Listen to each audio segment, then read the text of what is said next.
So, by the end of this video, you'll be able to describe pretty much all kinds of places that you have to describe in IELTS speaking test. Hi everyone, this is JJ. Today we're going to take a look at the frameworks for IELTS speaking part 2, focusing specifically on the type of questions asking you to describe a place. Alright, so part 2 questions can be divided into 5 categories. Describe a person, describe a place, object, an activity, or experience, and etc. And today we're going to dig into frameworks which include a lot of useful expressions and phrases when describing a place. Alright, I brought some recent questions that ask us to describe a place. So first one is describe a noisy place you have been to.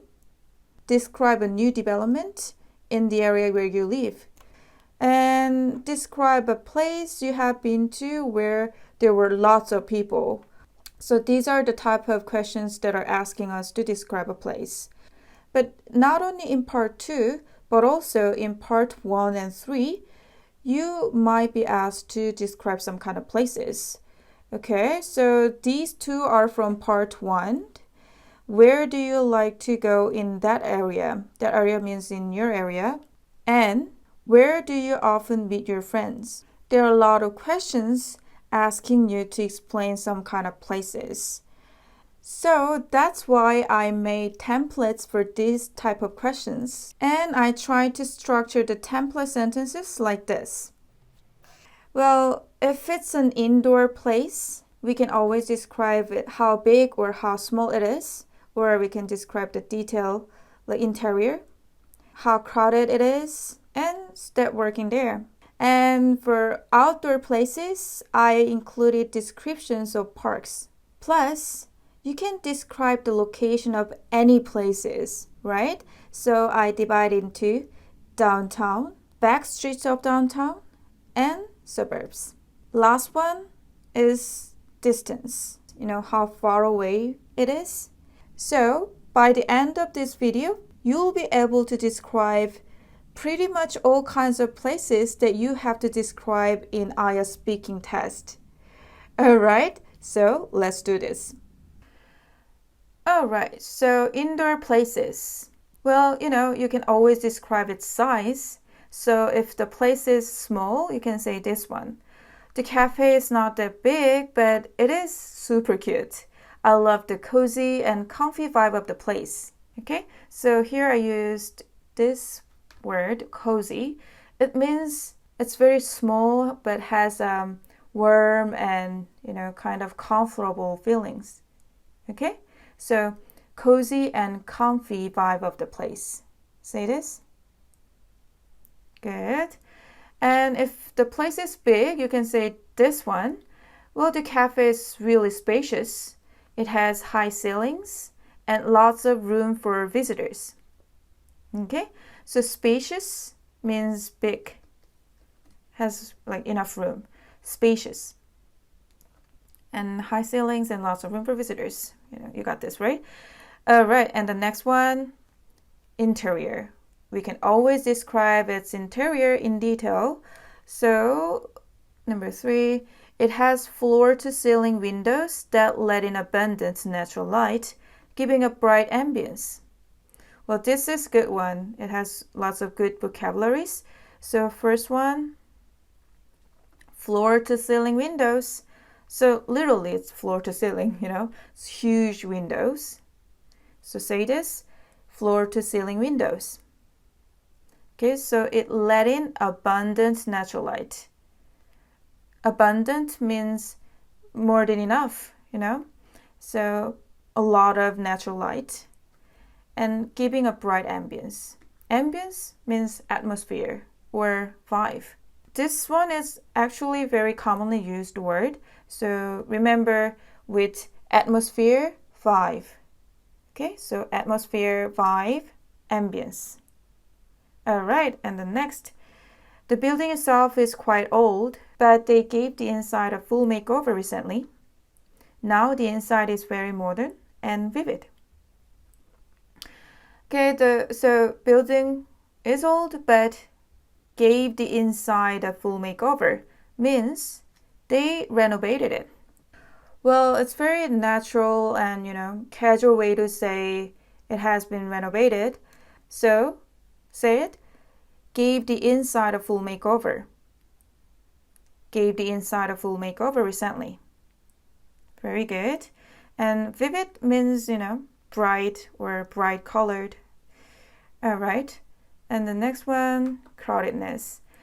You can always explain how crowded the place is, right? All right, so number 5, during the weekdays, the place is relatively peaceful compared to the bustling weekends. So I tend to go there during the week when there aren't as many people around. Okay, so weekdays, it's quite peaceful compared to the bustling weekends. Bustling means it's very busy and lots of things are going on, bustling weekends. So I try to go there during the week. And the next one, the place is almost always packed with people. But, well, the place has become famous because it has good reviews on the internet and many people post about it on Instagram as well. All right, so here, this is a good one. Be packed with people means crowded. But by using this expression, you can emphasize how crowded it is. Okay, so say this. The place is almost always packed with people. Packed with people. Good. And the place has become famous because it has good reviews on the internet. And many people post about it on Instagram. Well, this happens all the time these days. So use this one. All right, and now let's move on to Steph. Well, all the places we are talking about, shopping mall, like any kinds of shops, restaurants, cafes, there are Steph. So we can say something about Steph.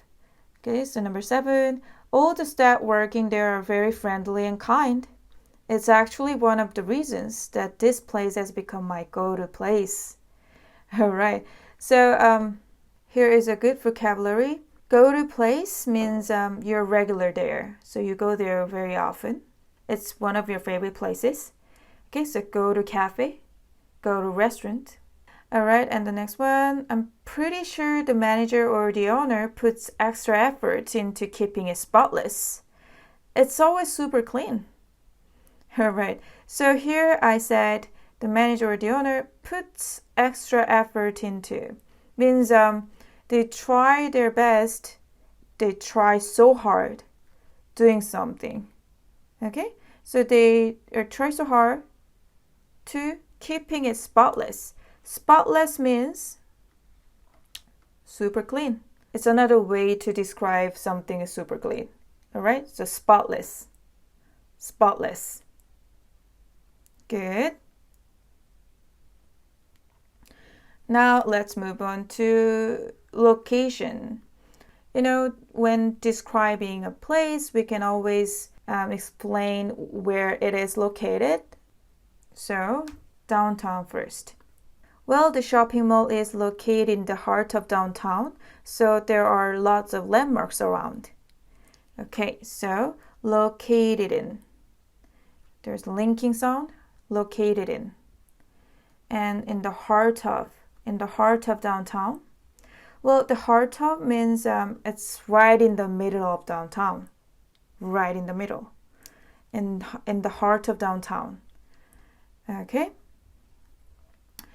And the next one. The area is always busy with tourists, couples, and locals hanging out. Okay, so you can add this sentence when you describe its location. And the next one, downtown alley. Okay, so let's see what that means. Well, the cafe is located downtown, but it's kind of hidden in an alley. Well, hidden in an alley means it's not on the main street. You have to go into some narrow alley to find the spot. All right? and there's linking sounds here. Hidden in an alley. Okay, so say this. It's kind of hidden in an alley. Great. And next one. So although the area is quite crowded and busy, the place itself is fairly quiet and has a peaceful vibe, which I really like. Alright, so you can add this sentence when you describe this location. Alright, and the third one, suburb. If the place is away from the downtown, you can use this sentence. Well, the cafe is situated in the suburbs, about 1 to 2 hours away from Seoul. So you can put some like big city in your area. Alright, and the next one, it is in a very peaceful and noise-free neighborhood. Okay, so noise-free. This is also a good one, noise-free neighborhood. Okay, and the next one, outdoor places. So here I just described a park. So number 1, it has beautiful views of nature, well-managed walking trails through the trees and all kinds of flowers. Well, it's pretty straightforward, eh? Okay, so next one. You can find many people working out there, running, cycling, and playing tennis. It's a huge park offering tennis courts, bike trails, and even a place to fish. I've seen people fishing there many times. So use these when you have to describe a park. Alright, so now let's move on to talk about distance. The shopping mall is quite far from where I live. So here you can simply say my place, but I just put where I live. Okay, where I live. It takes about 1 hour by car, but if I go there by public transport, it probably takes more than 2 hours. Alright? Okay, so just don't say it's far and period. Elaborate your answers. Okay? And the next one, it's within walking distance from where I live, so I mostly get there on foot, which is super convenient. Okay? So this is a good one. Within walking distance. Say this, within walking distance. Well, it means the place is close enough to get there on foot. Okay? So within walking distance. Alright, so we've been looked through all the frameworks and template sentences. Now let's see how it works. So here is the recent cue card question. Describe a noisy place you have been to. So now I'm going to answer this cue card question using those sentences we've just looked through. Okay, so first of all, I'm just going to say my favorite cafe is the noisiest place ever. And then it's located downtown and it's very crowded and its interior is cool and their steps are nice. See how it works. Okay, let me tell you about one of my favorite cafes called Rain, which is quite noisy all the time. Well, the cafe is located in the heart of downtown, so there are lots of landmarks around. Well, the area is always busy with tourists, couples, and locals hanging out. And the cafe is almost always packed with people. I mean, the place has become famous because it has good reviews on the internet, and many people post about it on Instagram as well.